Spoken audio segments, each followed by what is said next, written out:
Hello, नमस्कार. आज मैत्री दिन. असा एखादा तरी आयुष्यात मित्र असतो ना, जो अजीब स्वभावाचा असतो. त्याचे विचार वेगळे असतात.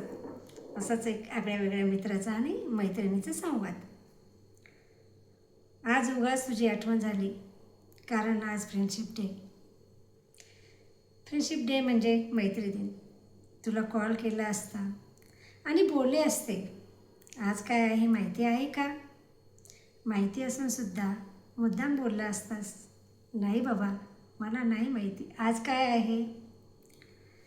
मी सांगितलं असतं, आज फ्रेंडशिप डे आहे.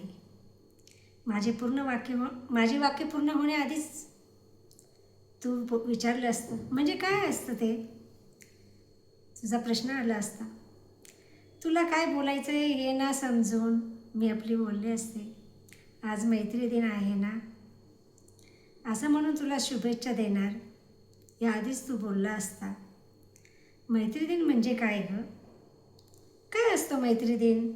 परत आपले मी ना समजून बोलले असते, अरे मित्रांसाठी असलेला दिवस म्हणजे मैत्री दिन ना. यावर तू बोलला असतास. मैत्री आहे दाखवायला मैत्री दिनाची गरज असते. ते जाऊ दे, मला एक सांग, मैत्री म्हणजे काय? कोणाला मित्र म्हणायचे?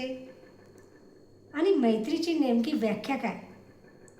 एका पाठोपाठ मला बोलू न देता तुझे प्रश्न माझ्या कानावर आदळले असते. एवढी हुशार आहे ना, सांग बरं मग. तुझ्या या उत्तरावर मी बोलते, तुझे हुशार आहे रे, पण तुझ्या एवढी हुशार नाही आहे रे मी. माझा गोंधळ होणार. मी माझ्या अल्पबुद्धीला जे माहिती ते तुला सांगायचा प्रयत्न करणार. मित्र तो ज्याला आपण मनातलं सगळं सांगू शकतो असा मी बोलणार. सगळं विचार करून बोलतेस ना?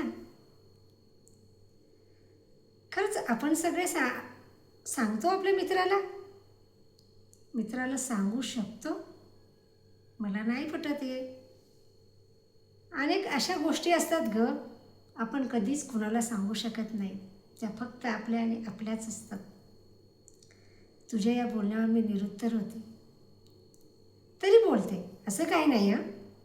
पण प्रत्येकाला वाटतं ना, आपल्याला एकतरी मित्र असावा, जो आपल्या सुखात आपल्या दुःखात आपल्याला साथ देईल, संकटात आपली मदत करेल. पुन्हा तू यावर बोलणार. आपल्या सुखात साथ देणार म्हणजे काय? मित्रच काय सगळे साथ देतात? आणि दुःखात साथ देणार म्हणजे काय? सांग बरं. समज तू कुठेतरी बघून रस्त्याने चालली आहे आणि कुठेतरी बघत असताना तू पडणार आणि पाय मोडून घेणार. आता यात तुझे मित्र काय साथ देणार सांग बरं मला. पाय दुखणार, वेदना होणार आणि ते तुलाच सहन करायला लागणार आहे. आता यात मित्र काय करणार, काय साथ देणार सांग बरं. उगाच तू आपली पाय बांधून हॉस्पिटलच्या बेडवर पडली आहेस आणि तुला भेटण्यास मित्र येतात. बरं, भेटायला येऊन काय करतात ग मित्र? विचारणार, कुठे बघत होतीस, कशी पडलीस, नीट बघून चालता येत नाही का, कसं झालं हे सगळं, आणि तू सगळं सांगत बसणार. याला दुःख वाटून घेणं बोलते?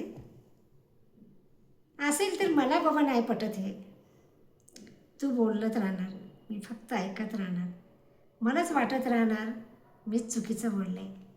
पण मग दुःखात मित्राची मदत होते ना रे, हे कसं नाकारता येणार? परत त्यावर तुझं जगावेगळे विचार ऐकवणार. हो, पण मदत कशी करावी, काय झाले, कसे झाले हे न विचारता तर काय करायचं? नुसतं भेटणं नाही तर तुझ्या जवळ कोण आहे, मी थांबू, औषधं आली आहे का आणू, ही मदत पडते का? बस एवढीच तुझी मैत्रीची व्याख्या आहे का? अजून आहे तुझा प्रश्न. एक नवरा बायको छान मित्र असू शकतात ना रे.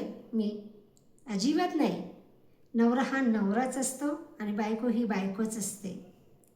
उगाच आपलं काहीतरी म्हणे नवरा बायको मित्र असतात आणि बायको मैत्रीण असते. मला नाही काही पटत आहे.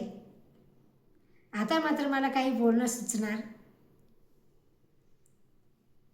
मी शांत बसते आणि तू छान हसतोस. नंतर मी हसते. का माहिती आहे? तुझे ते खरे सांगण्यात तू यशस्वी झालेला असतो आणि मी माघार घेतलेली असते. मी बोलते मी बोलते तू काही बोलणार हे तुला माहिती असतं. मी काय बोलणार हे तुला माहिती असतं. आणि मला पण तू बोलत असताना मला ऐकत राहावे वाटते. तुझ्याबरोबर वाद घालू नाही वाटत रे. कारण तुझ्या सहज बोलण्यातही अनेक गोष्टींचा नकळत मला उलगडा झालेला असतो. आपण दुःखी आहे किंवा आपल्या वाट्याला दुःख आले आहे आणि जर आपल्याला कोणी मदत नाही केली तर आपल्याला राग येतो ना. मग तो कोणीही असो, आपले मित्र, नातेवाईक, त्यांनी आपल्याला दुःखात जर मदत केली नाही ना म्हणून आपण नाराज होतो. पण खरंच काय अधिकार असतो ना आपल्याला त्यांच्यावर नाराज होण्याचा? ते कुठे आपल्या दुःखासाठी जबाबदार असतात. म्हणून तुझ्याबरोबर वाद घालू वाटत नाही. आणि घातलाही तरी तू शेवटी बरं तुझं आहे तेच खरं असे बोलून तूच कसा बरोबर आहे हे मला पटवून देणार. ते माझ्या लक्षात न येता तुला आवडत नाही ना तरी मी आज तुला माहिती दिनाच्या शुभेच्छा देणार आहे. माहिती दिनाच्या खूप खूप शुभेच्छा मित्रा. Happy friendship day. माझा व्हिडिओ आवडला तर लाईक करा, कमेंट करा. काही सुधारणा असेल तर नक्की सांगा. थँक्यू.